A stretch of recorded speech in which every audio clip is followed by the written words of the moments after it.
Welcome to Office Hours with David Meltzer and Blaine Bartlett. Learn.blainebartlett.com/LMM. Blaine, how are you? Hey, I'm doing really well, doing really well. Just had a great birthday celebration in Southern California. Went to the wine country in Paso Robles, and I'm just now getting wine deliveries here at the house. Nice. Well, happy birthday, my friend. And Well, thank you. you look far younger than you are. I know that. So you and your wife are blessed. So happy birthday. Thank Sorry you. I missed it again. But I was at No your other worries. birthday party up at Woodby Island. The big one. The big one. That was a good one. That was a good one to join me with. Well, excellent. Well, I've been contemplating ignorance, and it fits right into That's your almost an birthday. oxymoron, David. Yeah, true.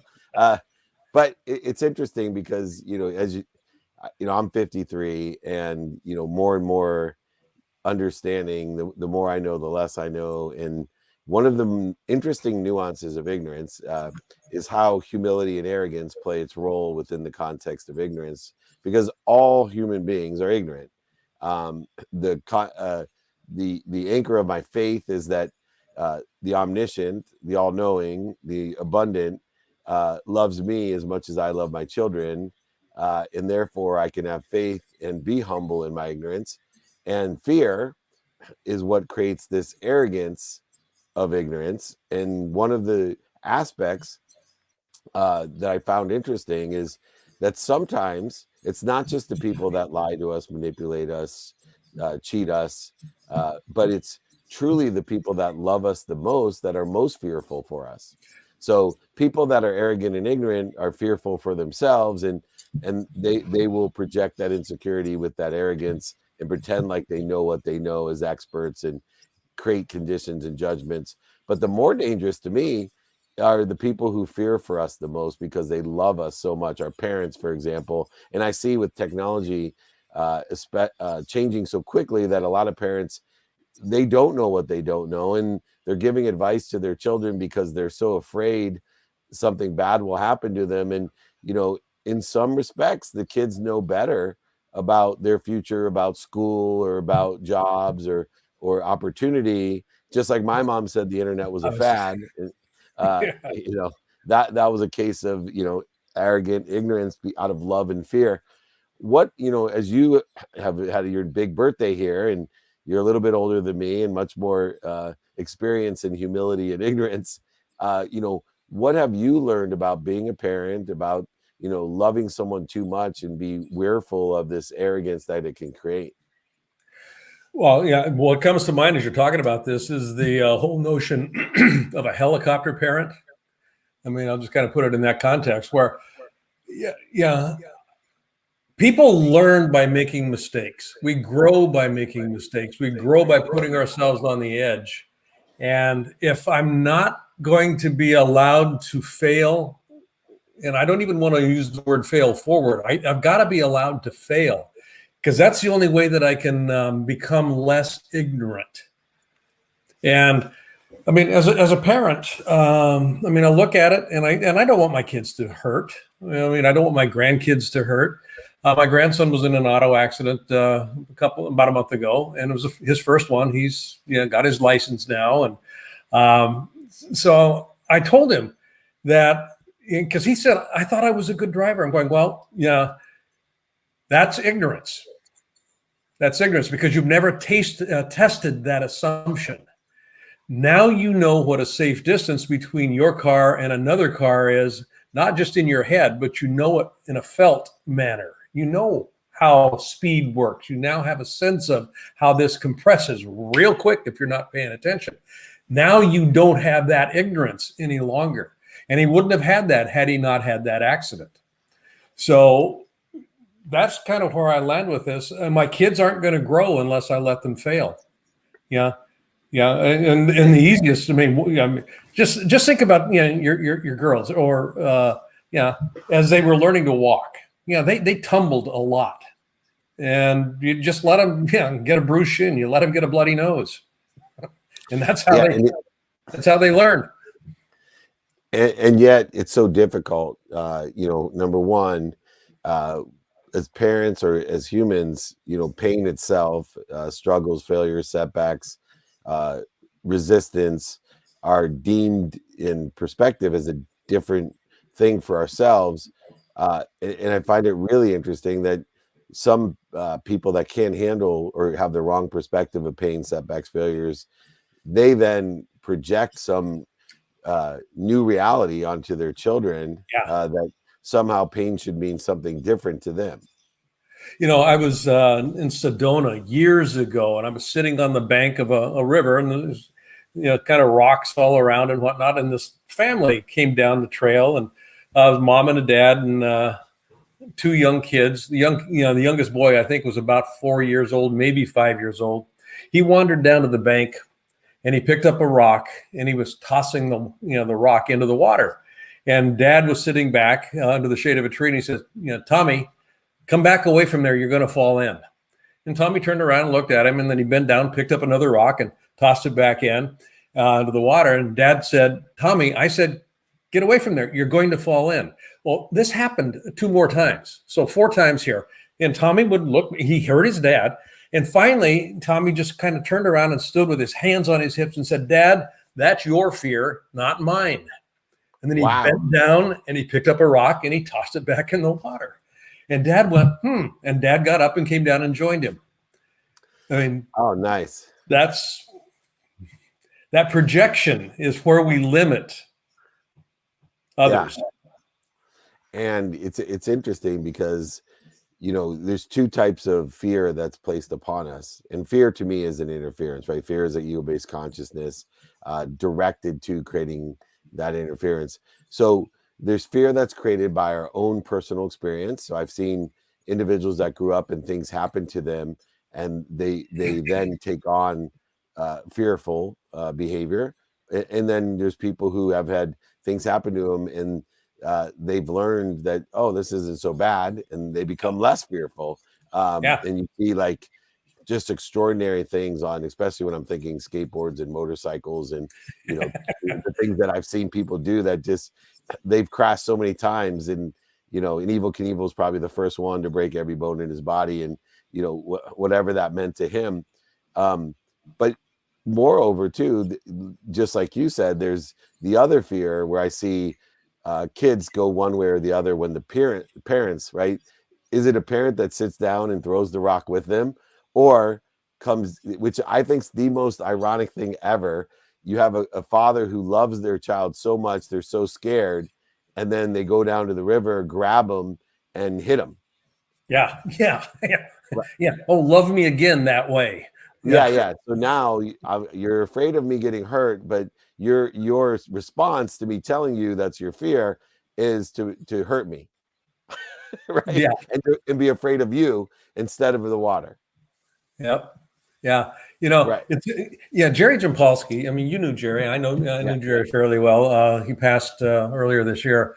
He wrote a book, and I love this book. Fear is or love. Oh, I got the title all messed up.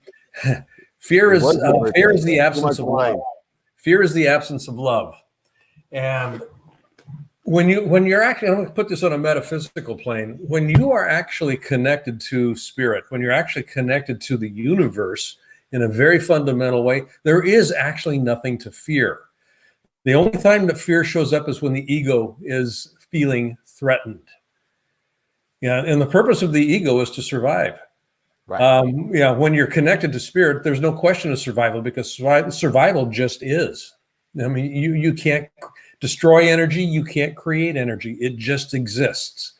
And the Buddhists, I think, had it right when they talked about it's not the first arrow that causes me pain, it's the second arrow that causes me pain. And metaphorically, what they're talking about is I may have an injury, but if I dwell on it, it's the dwelling on it that is the second arrow. And that's where suffering comes in. Right. And suffering is a choice. Perspective is a co-pilot. And the way that we react, either the reaction of others or the reaction of self. And it's so interesting, to me, is we go back to the circle, because Tony's in the the green room, we could bring him in. I want to shout out to David Corbin. I haven't seen him in a while. He's in our comments here in an Uber in New York City. So, hey, it's his 50th high school reunion. Oh, is it? Yeah. I also just real quickly want to, before I bring Tony on, one of my good friends passed away today. He had cancer for the last 2 years. Trevor Moad, who was really the mindset coach for Russell Wilson and many others, and taught me and coached me on the valuable aspect of neutrality and understanding what the power of being in neutral was, and understanding how the flow worked. And I until I met Trevor, who I went to college with, and obviously he's a leader in his space, who told me that my positivity of getting too excited about a success was equal to being too negative or too down when something negative had happened in a game. And I had a saying, just keep playing. It took me years, especially playing in school, to get to neutral. And one of the powers of QB1 Kenobi, my business partner Warren Moon, or Russell Wilson, is they played at neutral. And it's counterintuitive that you actually have a higher physical capacity being at neutral than you do in sixth gear, the most positive gear, or negative sixth gear and a negative gear. And I just want to give a big shout out to Trevor. And I know he lived his life to teach people to be at peace and to be in the flow. And I'm sure he is at peace, and may he rest in peace. And I know you knew Trevor as well. So I'm shocked. I really am. I knew he was ill, but I didn't. Yeah. Wow. Yeah. So God bless him. Anyway, on a more positive note, Tony D is in the house. Tony D.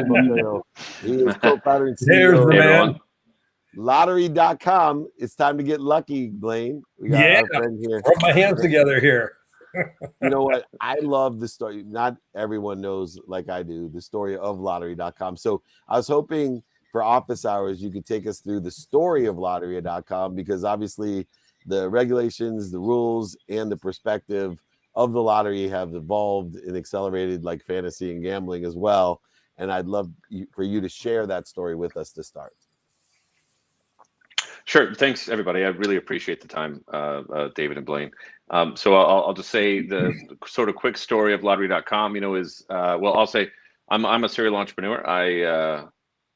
I really barely graduated high school, and, no college. I just felt like I knew myself, and I was not going to be a good student, and I really had no way to pay for it anyways. And so I got into tech very early in about, 98. And I was lucky enough to be in San Francisco, and I saw the sort of .com boom and bust, that happened in technology during that time, and I learned a lot of lessons from that. I did start as just sort of an employee, I was an IT guy by trade, so I just learned how to fix other people's stuff, and I got good at that. And I learned that it's not even enough to just sort of be good at fixing stuff, as you have to be good with people and understand people and fix their problems and make them feel good about that. And then if you sort of fast forward, a bunch of years. I met my co-founder, Matt Clemenson, about 8 years ago. And at the time I was running a tech company. He was running a different company. And, we got together and we decided we're just going to be best friends, and we are going to build things together on the side, meaning we're going to self-incubate whatever ideas that we have. And we had a thesis around that, which is we should build things that should exist or that are inevitable to exist, things that have to happen, right? And so we developed a couple projects around that idea. One of those was lottery. And so we looked at sort of the lottery industry, which is a sort of a legacy industry. And it's one of those that just hasn't gone online, right? It's one of the biggest total addressable markets in the world. It's about 400 billion in lottery sales globally. And I think that's going to be at about 650 billion in a couple of years. And so we thought, look, can we find a way to let people play the lottery from their phone, the games that they already like to play, like a Powerball or, Mega Millions, whatever their state game is. And we found that mechanism. And then I will say, we raised a little bit of money in the seed round. And I think naively, as we jumped into that, industry. And once we started talking to people in the industry, they started telling us, like, what you're doing is impossible. It's not going to happen. Please just give up. The states won't allow this. You have huge competitors that will try to, target you and take you out. You're good entrepreneurs. Go do something else. But we still saw the opportunity. We thought, like, we can actually make this happen. Somebody's got to do it, right? It will happen eventually. And so we just wanted to be the ones to do that. And so we've just steadily now 6.5 years marched along that path to figure out a way to do it, be collaborative with the states, and get everybody on board, and just bring this very basic service to online. Why, people went in search of their why. I said, why don't you search for why not me? And That's right. I get fired up when people say, well, there's a great idea, but it's not going to be you. Oh yeah, why not me? And that's the story of lottery.com, which I love. Go ahead, Blaine. Yeah, I completely agree. Yeah, go ahead, Tony. Go ahead. Absolutely. Yeah. No, I was just going to echo that. As I've always, when I look at when I came from humble beginnings, but whenever I saw somebody being successful, I thought, I can never do that. I always looked at them and said, well, why can't I do that? What's so special about them? What's in them that's not in me? And I could probably go do that. And so we did it. Yeah. It's interesting. Yeah. There's this little thing that I've been playing with. Your problem is my purpose. So as an entrepreneur, as you saw a hole and wanted to fill it. I'm curious here because you got 50 jurisdictions plus plus DC. What was probably the single biggest hurdle that you had to get over in order to make this viable? I mean, truly viable. Sure. When we started we were an unknown quantity as just a very, very tiny startup, just a couple of guys, right? Like trying to make this happen. And so you can imagine, well, I think the first thing we realized is that we have to be collaborative with the states. We cannot be disruptive. So, back in 2015, Uber was just sort of going into jurisdictions. They would, get market share, and then they would fight those battles as they came up.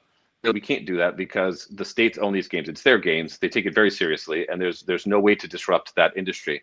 And so we thought, look, we've always said is we're not here to disrupt the industry. We're here to help advance the industry and just bring it along, So really, it took us about a year to get one state to say yes to us. And so to do that is we had to start reaching out to our network and just figure out who can we talk to in some state, right, where we can, explain our value proposition to them. And the value prop to the state is we are here to sell your product for you for free, which is a good thing. The hesitancy that they all had was, well, you're a for-profit company selling my product for me. And what if you're a bad actor? What if you run off with a jackpot ticket? What if you don't pay out? What if you're just a complete scam, right? So that was their sort of defense for sure. And so, it took us a while. We got one state to say yes to us, which was actually New Hampshire. That was the first one. And then, once that happened, our thought was, and if you imagine New Hampshire, it's a very, very small market, with not tremendous smartphone penetration at the time. And so it was a small market, but it was a good test bed.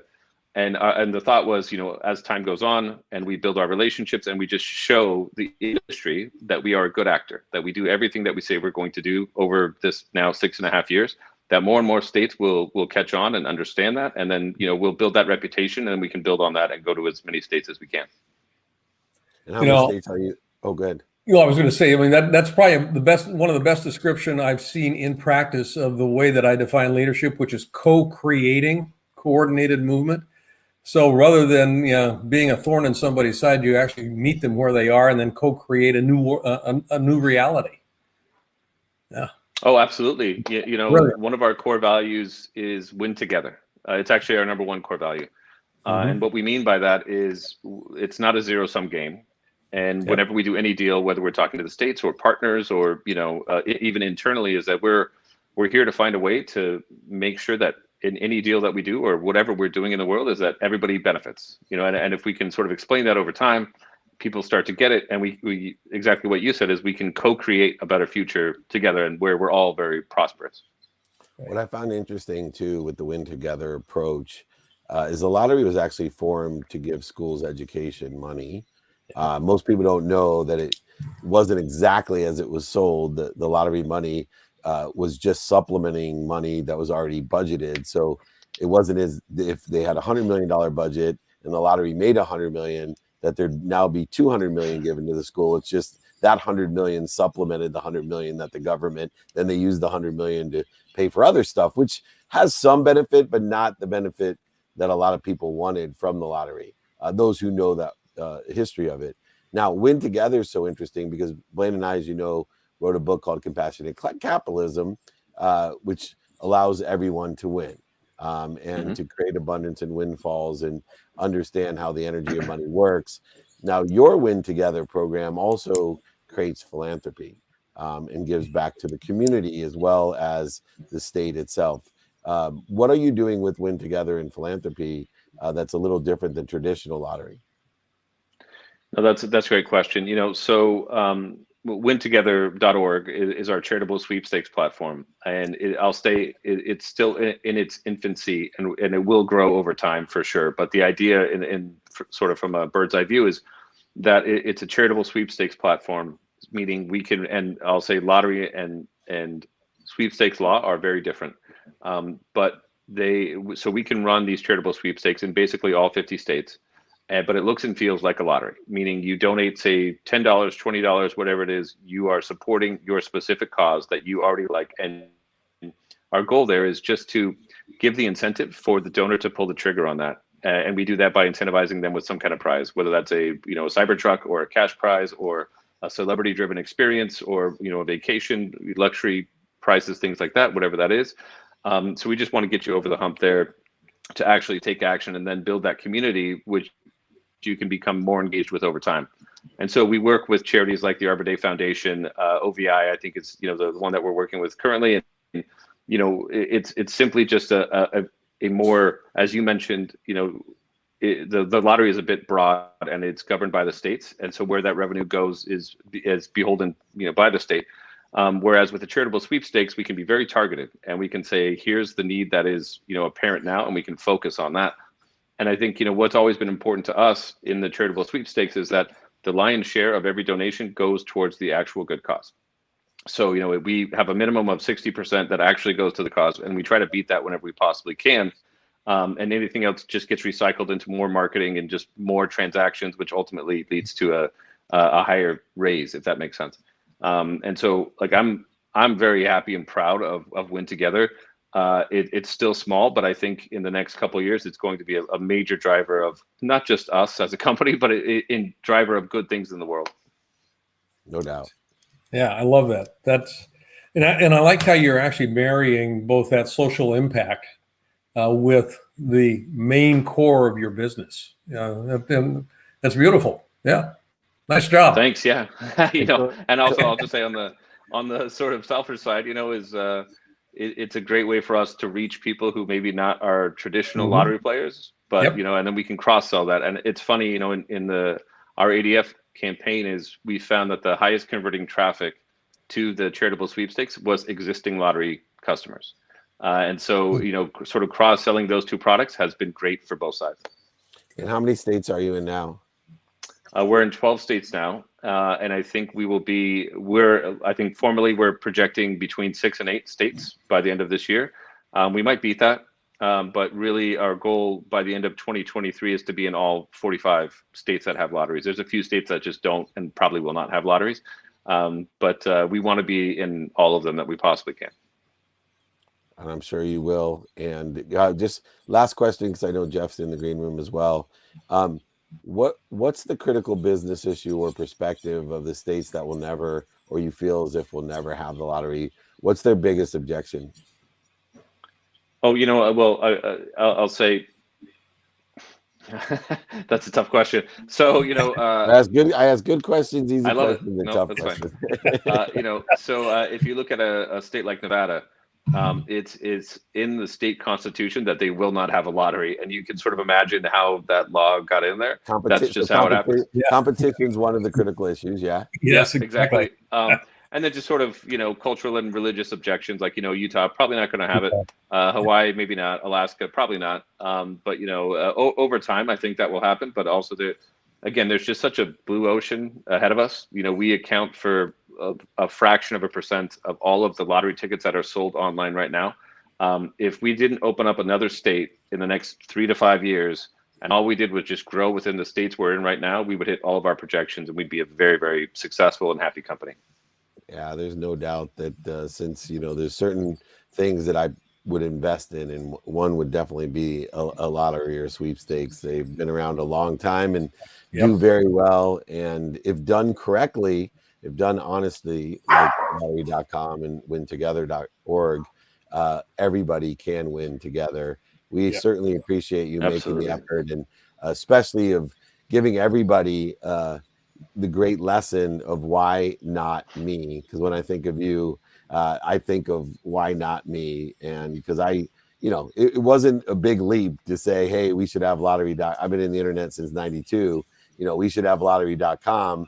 But, when everyone's telling you can't do it, there needs to be someone like Tony D to say, why not me? So thanks so much. Tony DiMatteo, co-founder and CEO of lottery.com and wintogether.org. Come join us again. Thanks for everything that you do to give back. Yeah. Absolutely. Great having you here, Thanks, Tony. guys. Take care. Thanks.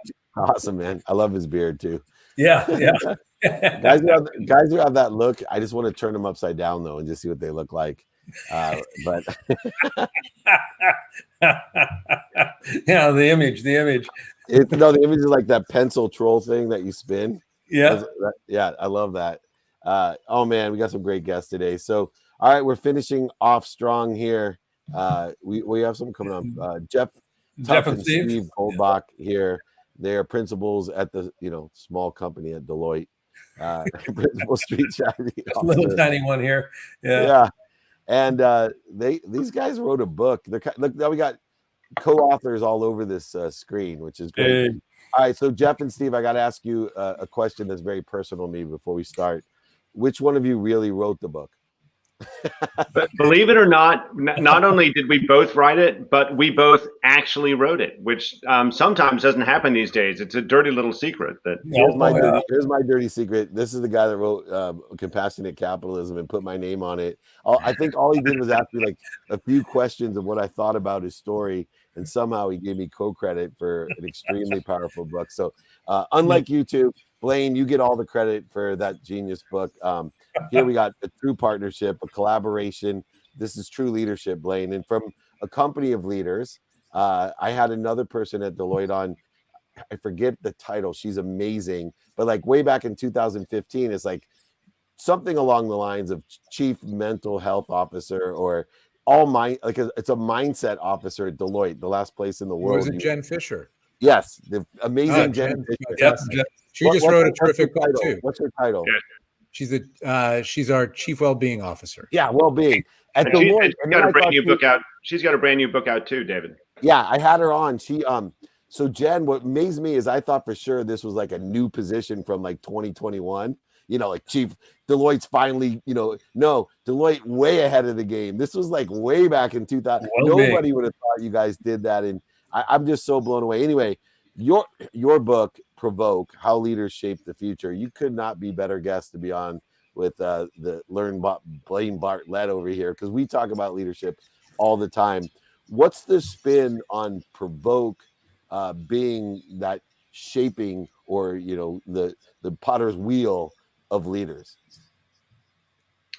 Well, I'm happy to kick things off here, and then once you get Steve and me going, it's not clear your show will actually wrap up. But the core premise in Provoke is that, in part because we are increasingly being governed by exponential change rather than linear change, we are living increasingly in a world of uncertainty. And the best leaders are those who can provoke the future that they want for themselves and their organization in the face of uncertainty. And what that means is recognizing earlier than anyone else and positioning yourself earlier than anyone else for when an uncertainty resolves from being a question of if it's going to happen to being a question of when it's going to happen. And that's really at the heart of both how we set up the book related to the fatal flaws that stop us from being able to do that positioning and some of the advice that we give to our readers. Steve, anything to add there? Well, maybe just I'll give an example of what we mean by an if to a when. So before the pandemic, there were lots of examples of very, very small parts of the workforce being either remote or in some kind of hybrid capacity, right? So defining hybrid by sometimes in person, sometimes in the office. Sometimes in person, sometimes remote. one of the things that I think has become clear that hybrid models, where it's some of the two, is not a question of if it will become the dominant model. It's a question of when it will become a dominant model, because we ran the test. We ran the test now, and we know that remote work can be done productively. And so after we're not forced to be doing it, there's going to be a lot of benefits to working remotely from time to time, like, parents with kids being able to spend more time with their kids, being healthier, reducing our carbon footprints. So there's a lot of benefit to it. But we know that not all work can get done remotely as efficiently as it can in person. So there's going to be some in person. But we don't think it's a matter of whether or not this will happen anymore. It's feasible, it's desirable, and it's gonna happen. So those who are still questioning to what extent we should be all in person or all remote, or to some extent wasting time, and we need to get on with the business of defining what kind of hybrid model will work for your business. So when we talk about a question of if to when, we think an example of the time that makes a lot of sense. And if I could add to that super quickly, Steve, when Steve said we ran the test, we were forced to run the test. The pandemic forced us to run the test. As Steve said, there were early signals years before the pandemic arrived that there may be a better way of working, but people probably thought, it's a long way off, or it's not that big a deal. We don't need to worry too much about it. And all of a sudden, the world caught up with us in a hurry about 19 months ago. If we had had the foresight as a society, as a set of business leaders, to actually run the test beforehand and to get out in front of things and look for a way to create advantage and learn that lesson earlier than others, that's what we mean to provoke the future. Right. And the companies that did, I think that was going to be my question, is it the pandemic itself is the premise of the book? Is it forced us to say, oh, everybody should have known it wasn't if remote working or if virtual meetings were going to take place, because there was billions of dollars spent in virtual meetings, but people like Dave Meltzer, wasn't utilizing Zoom, because I thought, why the heck would I use Zoom when I can, do 3 things at once and stay on my telephone so they can't see me? And now I probably use Zoom more than any human on earth. As I stand here in my closet, making more money than I've ever made than I ever dreamed of. One quick question I have to add, and then Blaine, sorry, because these guys are right. They'll probably be on too long. Marshall Thurber, have you guys, studied like social deviance or perturbation at all? Because it seems like within the context of the biases and in the context of provoking change, Thurber tried to accelerate that by perturbing us using social deviance, where the pandemic itself forced that type of perturbation to happen. Was there any of that, or is that at all aligned with the provocation of change? Well, the cognitive biases that we talk about, or the so-called fatal flaws of the book, have their roots in cognitive psychology, so sort of an adjacent field to social deviance. But this is not something that you'd have to look up in a DSM. These are things that we all have, that we all have as human beings, that are just functions of being human. So when we talk about fatal flaws, it's just because we're all subject to the kinds of biases. And the premise of Provoke is that the problem that we want to solve is we don't see how these trends move from if to when because of these cognitive biases, because we don't we have a preference for the status quo. We have an egocentric bias where we like things based on that are consistent with our point of view. We are selective on data that is easily mentally accessible, so it aligns with our perspective. And so all of these things as human beings prevent us from seeing the changing landscape. And when you combine those human fatal flaws with the ways in which we interact in large organizations, like we avoid conflict in meetings and we don't fund exploratory budgets, then those two combine to create organizational blinders that prevent us from actually seeing when these things are likely to happen. And that's the problem that we need to solve in order to be able to act earlier and do something in the face of uncertainty. Royal Dutch Shell years ago was one of the very few companies that forecasted, or at least did some scenario planning around the collapse of the what was then the Soviet Union. And where I'm going with this is And correct, I haven't read the book, so correct me if I'm off base on this, but I would assume that one of the fatal human, one of the fatal human flaw, the fatal human flaw here is and Steve, you were just kind of, I think, alluding to this, is the default tendency that almost every human being has to be comfortable. Yep. Yeah, to be comfortable. That whole comfort zone scenario. So. Yeah. Steve, you're the chief strategy officer at Deloitte there. So, and I'm just curious. I mean, I did a lot of work with PwC a long time ago, and we did some very interesting things with them internally. I'm curious about what kind of scenario planning you actually are engaging in, if you are at all, to position the company. And partly this has to do with overcoming that default human flaw of not wanting to go into the uncomfortable space. If you do scenario planning, it now becomes familiar and it's less uncomfortable. Is that part of Blaine, if I could, in the spirit of true partnership, let me rip the mic away from Steve for a moment just to set up the premise of this, and then let him comment on how we're using scenario planning for Deloitte. You can tell we've worked together for many, many years. But so you've totally nailed it. When you do get to read the book, I think you'll see there's a very strong theme in there around the importance of scenario planning and looking towards the future with some humility that we just don't know what's going to happen.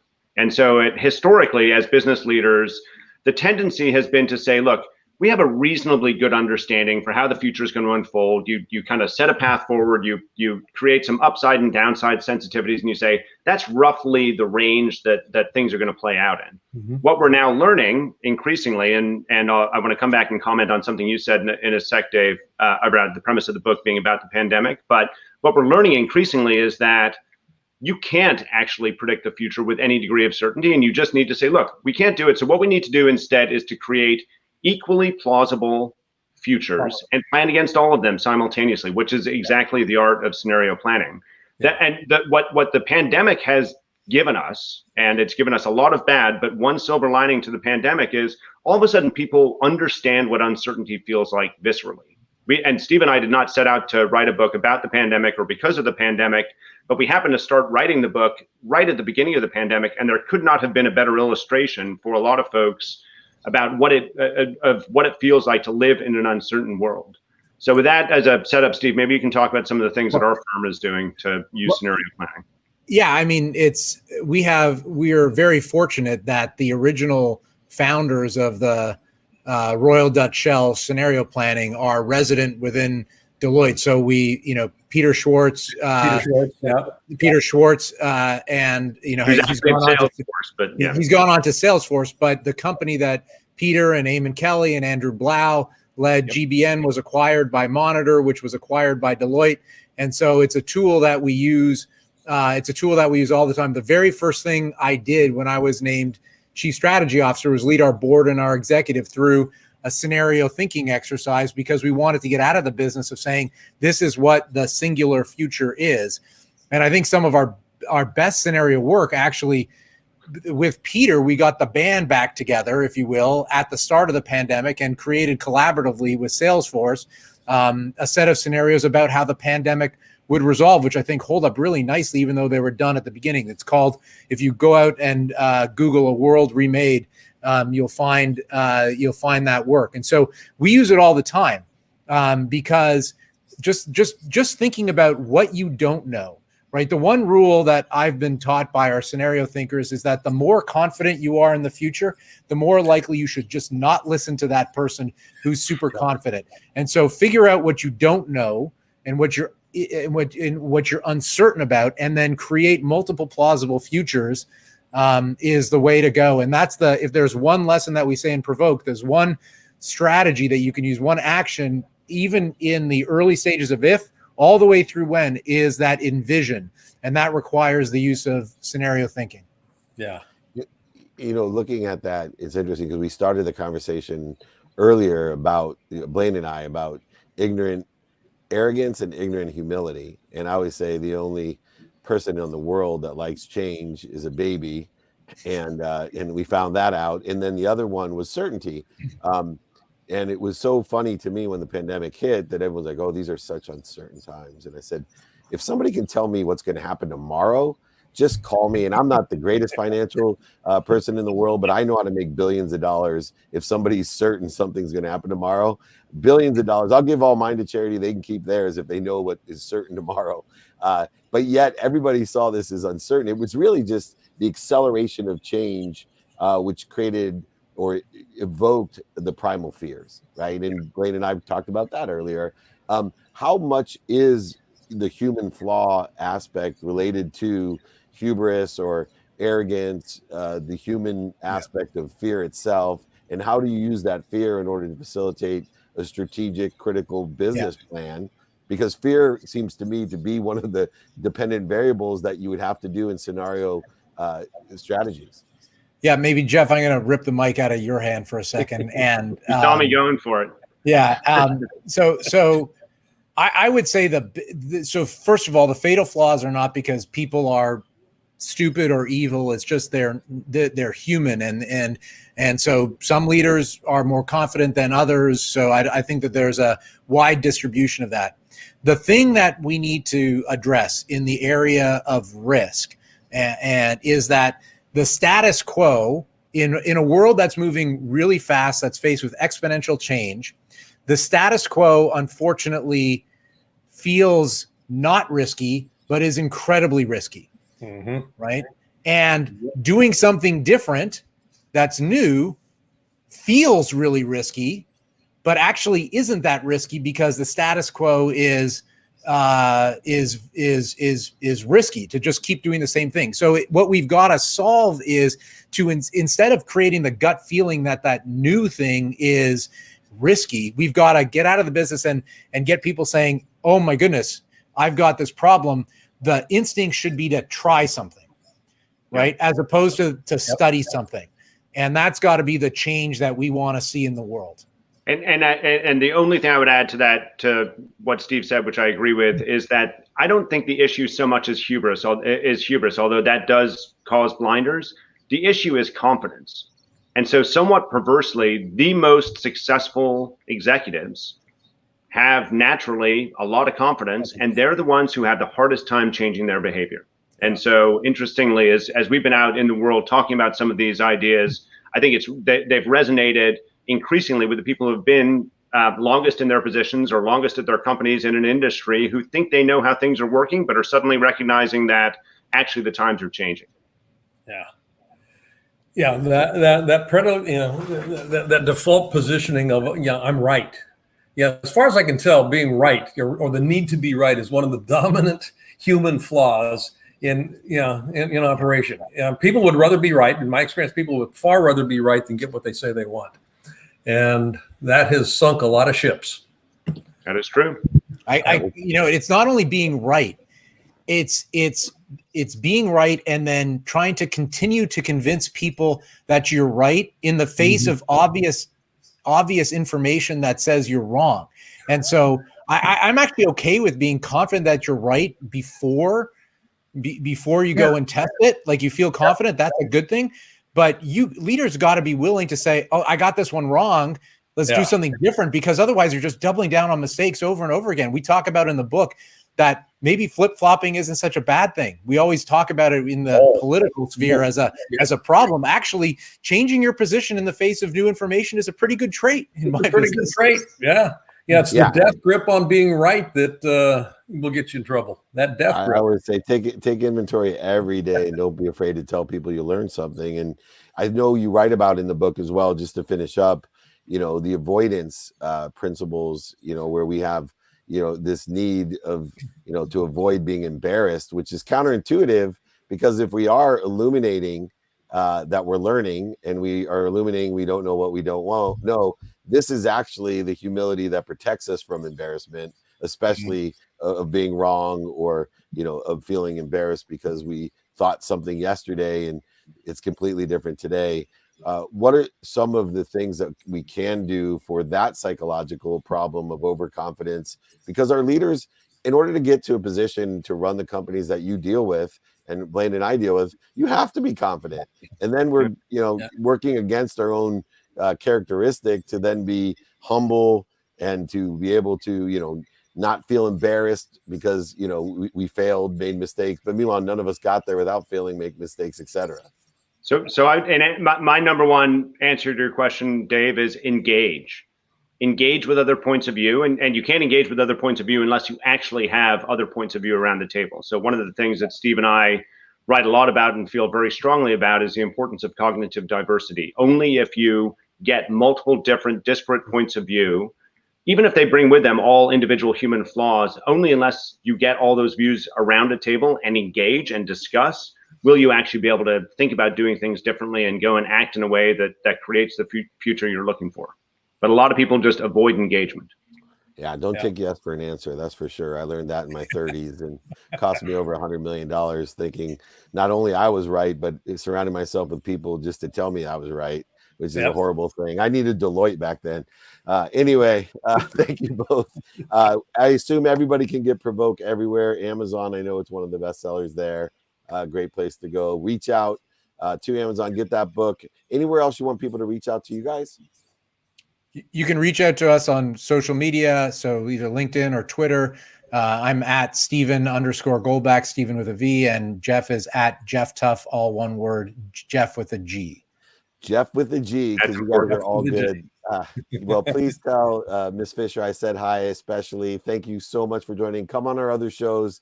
I love the high-level conversation. You guys have elevated my vibration. Let's just put it that way. Thank you for joining us. Thanks for having us. Thank you very much. I love this conversation. Definitely provoking thoughts. That's for sure. Provoking conversation. Check out Provoke, How Leaders Shape the Future. Unbelievable, by overcoming fatal human flaws, which we talked about in those individuals. I have our friend coming on to ask us a question.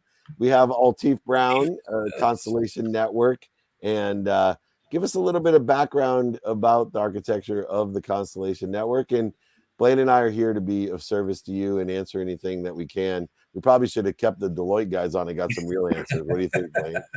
No, thank you for having me. I love the conversation and listening in on it. And I definitely right up my alley. So I'm Altif Brown, as you introduced me, one of the founders of a Constellation Network.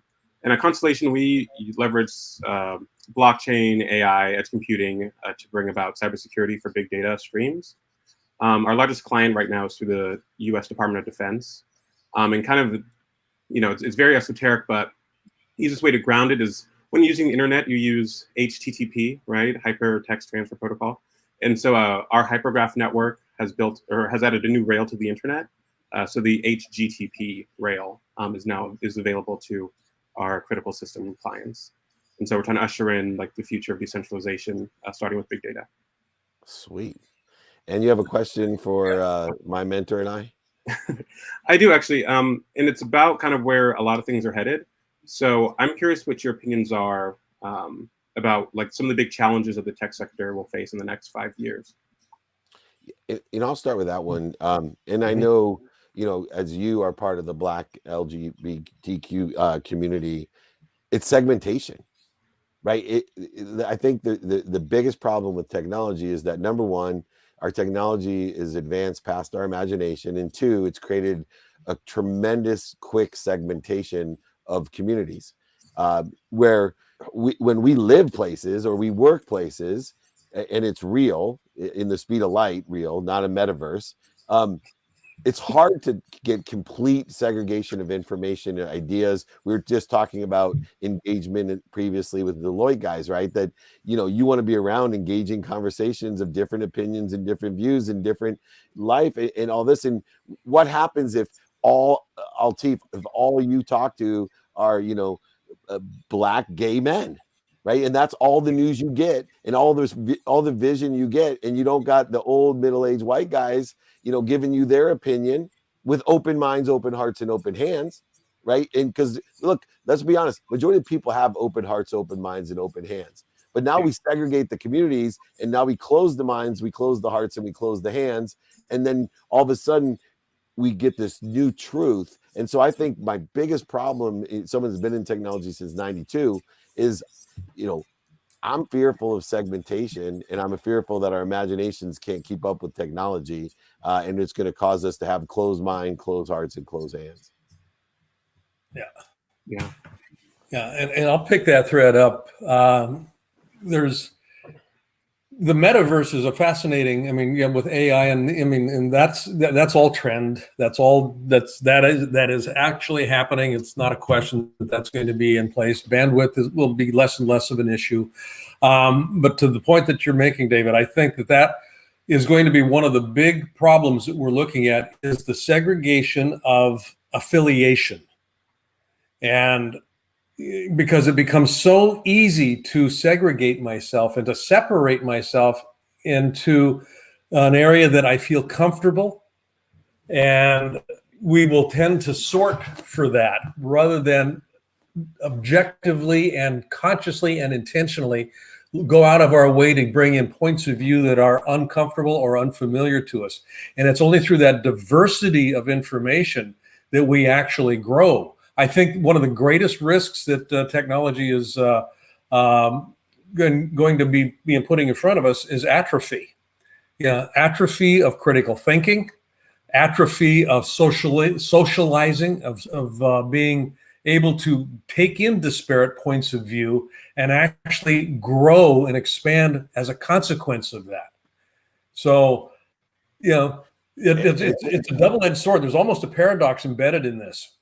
And Altif, what's interesting, I mean, you have almost $1 billion company, right? Your valuation is, and you're in the right space without a doubt, building the rail, being a futurist yourself and understanding blockchain, being able to protect these communities and this data, which is even more critical than what we're going to have naturally, these natural vacuums of information and of biases and judgments and conditions.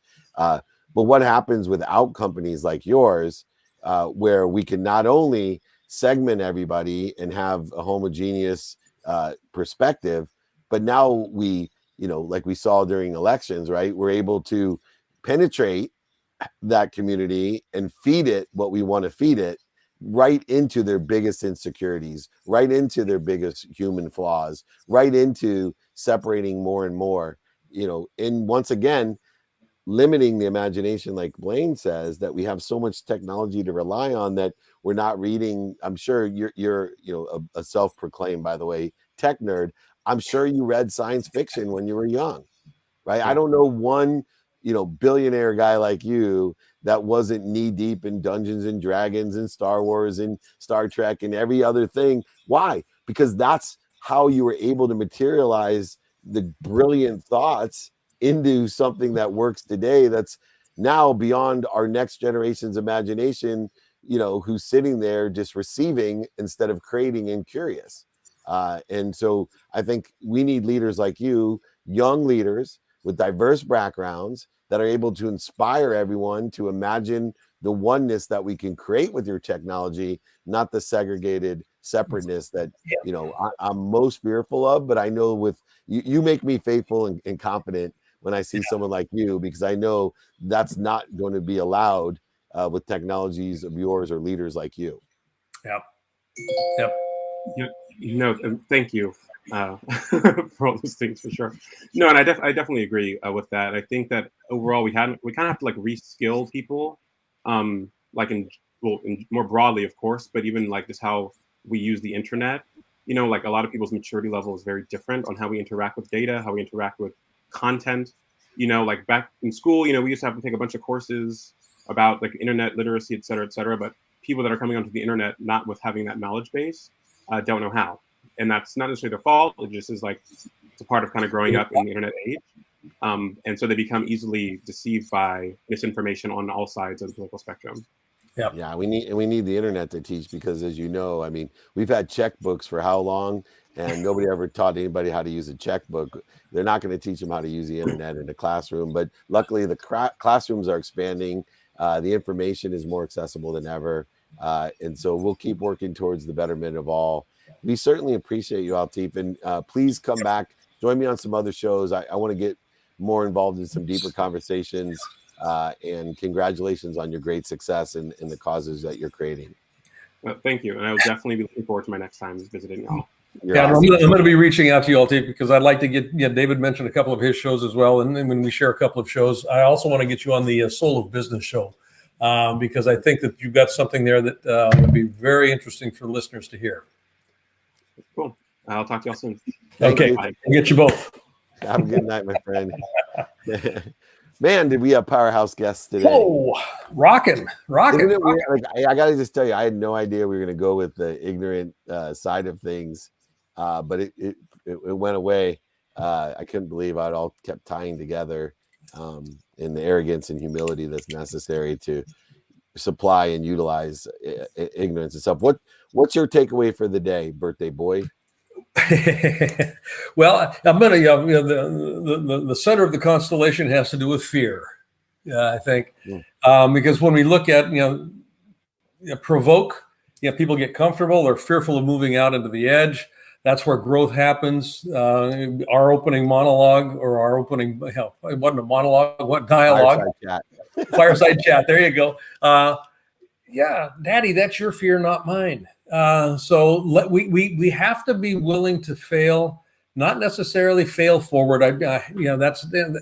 Failing is about growth. That's all it's about. Failing is about growth.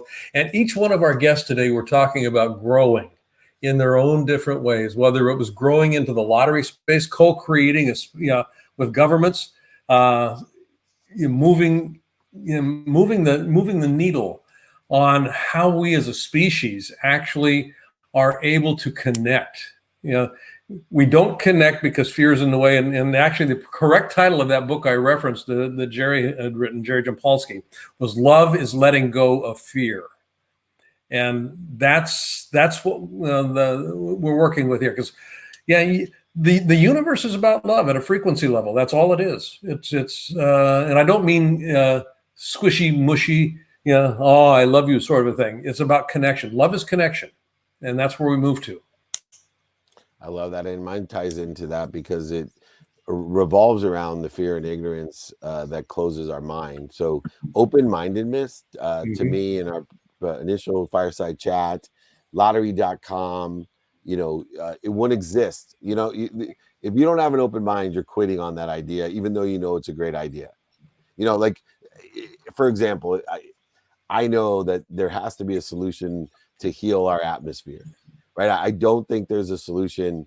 I want to get into the conversion technologies, meaning it's great to talk about carbon footprint and, don't put so much plastic here or whatever. We're past that. I understand compound interest and exponential growth. Human behavior is not going to change enough, and our consumption is not going to change enough.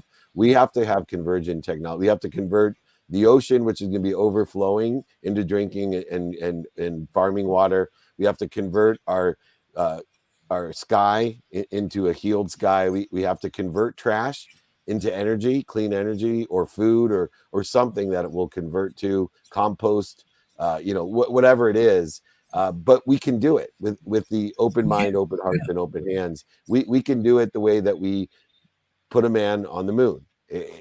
I'm guaranteed. And I want more entrepreneurs and entrepreneurs out there to take note of everybody on the show today, because why not me? If you're there 12 years old or 18 years old or 28 years old listening to all of us today, I want you to think to yourself, why not me?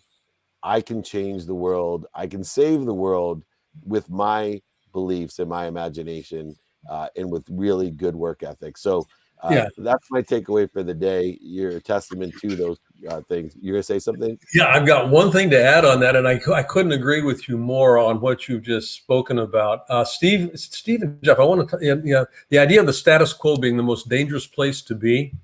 I watched something last night that I'd love the people listening to this show to actually access here, and it's a new film out by Richard Attenborough, and it's called "The Year the Earth Changed." It is absolutely fascinating, and it looks at the last 18 months pandemic, but what's happened in nature as a consequence of mankind slowing down, stopping the frenetic way that we have conducted business, and what's happened in nature as a consequence of that. So when you're talking about healing the sky, the ozone hole over the Antarctica is actually larger than Antarctica right now. It's the first time that's ever happened. It's just, we've got to do something, and it's not going to be incremental. It's something as dramatic as stopping and then reevaluating before we start up going back to the status quo, which is absolutely the worst thing that we could possibly be doing. So when we're going back, what are we going back to? Let's reinvent the future. Yeah, like I always say, when the mind, the body, and the soul are on fire, and that's analogous to our own galaxy, the mind, the body, the collective mind, soul, and body of our galaxy. When it's on fire, you got to stop. You got to Yep. drop down to center to neutral, like my friend Trevor Moad taught me. Yep. And then let's all roll in the right direction. Yep. One which will heal ourselves and our universe. Thank you so much. Learn.blainebartlett.com. If you want to learn, it's /LMM. It's an incredible mindset mastermind. He is the soul of business. Please join Blaine. I have learned more from him than I call it the MBA in a day. So thank you so much, Blaine, for helping me and so many other people. I will see you next week, my friend. Absolutely. Thank you, my Happy friend. birthday. Blessings. Awesome. You know, I forgot Blaine's birthday, and I didn't call him on his birthday, so I got to keep saying happy birthday. I'm going to send him a big gift. All right. Anyway, I'll have to call his wife and see what he wants, or go ahead, DM me. Let me know what you think he wants. Office Hours with Dave Meltzer here. Remember, everybody, we will be tomorrow. It's training day. Clubhouse is 6 a.m. Pacific time. BYOQ. You bring the questions. I'll bring the answers. 6 a.m. to 7 a.m. Clubhouse, IG, webinar. Please join me. You're going to love it. 6 a.m. training tomorrow. Most importantly, be kind to your future self and do good deeds. We'll talk to you later. Thanks.